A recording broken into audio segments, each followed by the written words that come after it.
Okay, so we're sewing this. Grab the camera. Normally, there's a line here, and then the Velcro gets put on.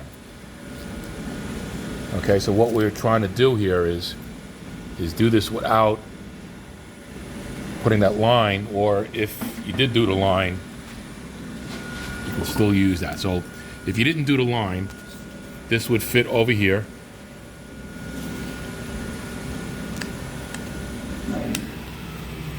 Fits into the gauge, and the first pedal makes this come down, and that's tied up against this. The Velcro goes in, there's a little lip underneath here, and basically just take a little screwdriver tip and just pushing it into place.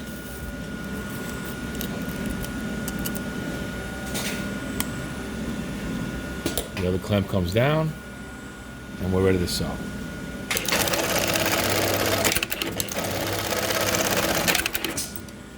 And when you take it out, the Velcro is sewn onto here. This is what the bottom looks like.